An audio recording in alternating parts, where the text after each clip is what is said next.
श्री गणेशाय नमः। नमस्कार मेरे मित्रों, मैं आपका ज्योतिष मित्र राजकिशोर पांडे आपका स्वागत करता हूं। मेरे YouTube चैनल में ज्योतिष शास्त्र तक में आपका स्वागत है।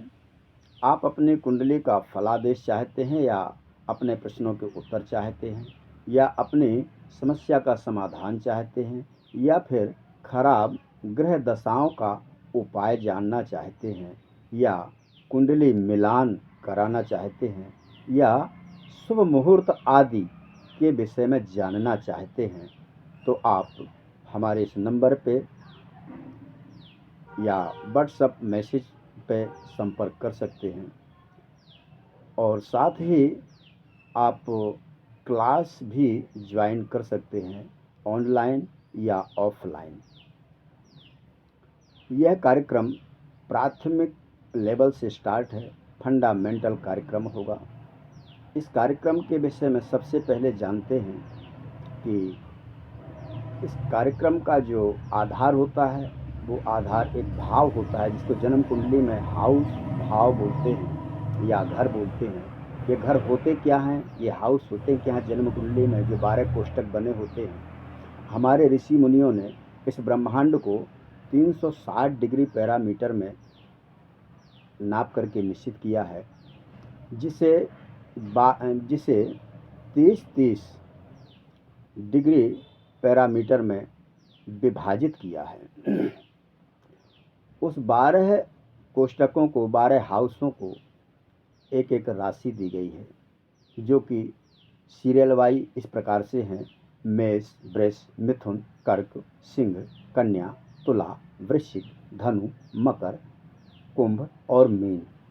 इन राशियों पर जो रूल करते हैं, जो शासन करते हैं, वो ग्रह हैं जिनको हम वार के नाम से जानते हैं।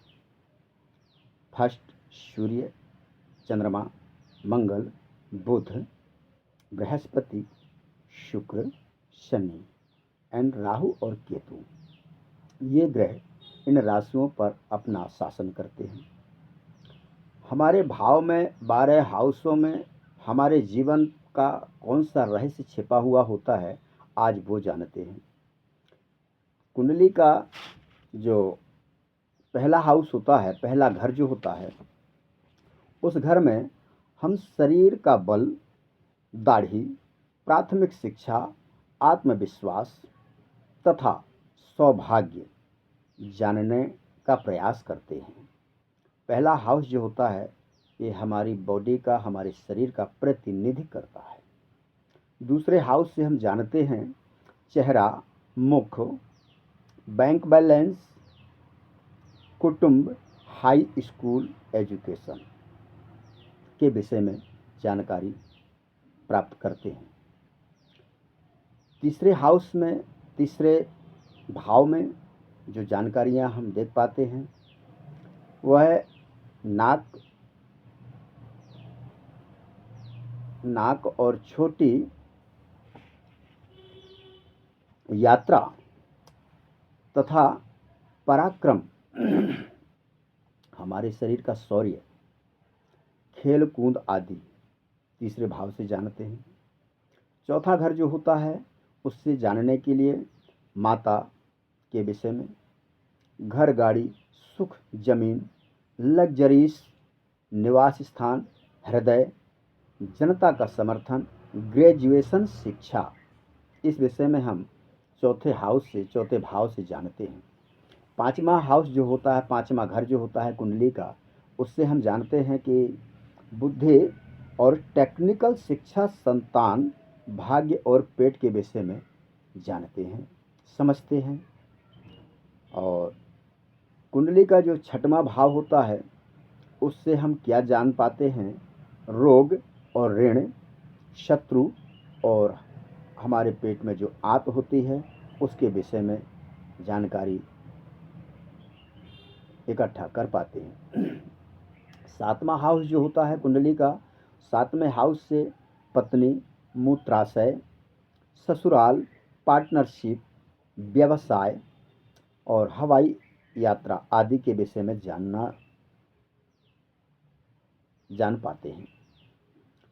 तथा आठवें घर से जो जानकारियाँ मिलती हैं वो जानकारियाँ इस प्रकार से हैं। मृत्यु, संघर्ष, शोक, बीमारी, गुप्त अंग आदि के विषय में जानकारियाँ प्राप्त करते हैं। कुंडली का जो 9वां भाव होता है, 9वें भाव से धर्म, भाग्य, जंघा और ईश्वर के प्रति आस्था के विषय में जान पाते हैं। कुंडली का जो 10वां हाउस होता है, 10वां घर जो होता है, उससे जान पाते हैं पिता के विषय में। यश, प्रसिद्धि, व्यवसाय, पैरों के जोड़ और शासन के विषय में जानकारियाँ प्राप्त कर पाते हैं। जो 11th हाउस होता है, 11 नंबर का जो हाउस होता है जन्म कुंडली में, उससे हम जानकारियाँ प्राप्त करते हैं लाभ, इच्छा पूर्ति, पुत्र वधू और पैर, संपूर्ण पैर के विषय में जानकारियाँ प्राप्त कर पाते हैं। कुंडली का जो 12वां घर होता है, उससे हम विदेश की यात्रा, जेल, भोग, शयन, पैर के तलवा, इस सब चीज़ के विषय में जानकारियाँ प्राप्त करते हैं। और अगला जो कार्यक्रम होगा, एक कार्यक्रम प्राथमिक से स्टार्ट हो रहा है। अगला जो कार्यक्रम होगा वो कार्यक्रम आप सब लोगों के सामने प्रस्तुत होगा और आप लोग कार्यक्रम को लाइक कीजिएगा।